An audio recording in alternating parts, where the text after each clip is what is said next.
আসসালামু আলাইকুম everyone, MS Jewel মিডিয়ায় আপনাদেরকে স্বাগতম। বরাবরের মতোই আমি চলে আসলাম আর একটি ব্লগ ভিডিও নিয়ে। আপনারা দেখতে পাচ্ছেন আমার পিছনে এক বিশাল আকৃতির গেট এবং অপরূপ সৌন্দর্যে সজ্জিত করা ক্ষুদ্র ও কুটির শিল্প মেলা 2024-25।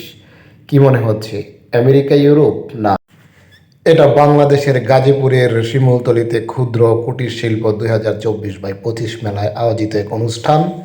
আপনারা দেখতে পাচ্ছেন হাজারো হাজারো দর্শনার্থী এই অনুষ্ঠানে, এই মেলায় উপস্থিত হয়েছে। আমিও আমার ছেলে দুজনেই উপস্থিত ছিলাম।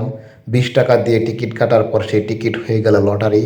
সেই লটারি আমরা 10 নম্বর বক্সে আমার ছেলে নিজ হাতে সেটা ফেললো। দেখা যাক আমরা সেই লটারির কোনো পুরস্কার পাই কিনা।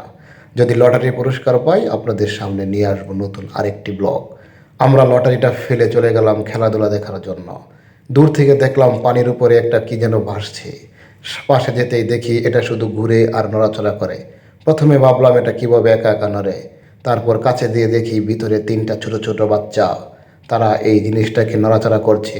ভিতরে তারা সুন্দরভাবে খেলা করছে। পাশে দেখতে পেলাম সুন্দরভাবে বাচ্চারা বসে আছে, অটোমেটিক সেটা চতুর্দিক দিয়ে ঘোরাফেরা করছে। বাচ্চারা ভয় পাবে বলে তাদের মায়েরা, তাদের বাবারা, বোনেরা, বড় বড় ভাইয়েরা একসাথে বসে এটার মধ্যে খেলা উপভোগ করছে। কি মনে হচ্ছে সিঙ্গাপুর? না, কোনোভাবেই সিঙ্গাপুর না। এটাও বাংলাদেশের ক্ষুদ্র কুটির শিল্প মেলার একটি বিশাল নাগরদোলা। আর একটু সামনে এগোতেই দেখি ছোট ছোট বাচ্চারা মেলাটাকে একেবারে দর্শন করে দিল। তাদের নাচ দেখে সবাই খুব আনন্দ উপভোগ করতে থাকলো। কিছু কিছু লোক তাদেরকে ছোট ছোট করে গালি দিতে থাকলো। তারা মানুষকে বিরক্ত করছে, আবার আনন্দও দিচ্ছে।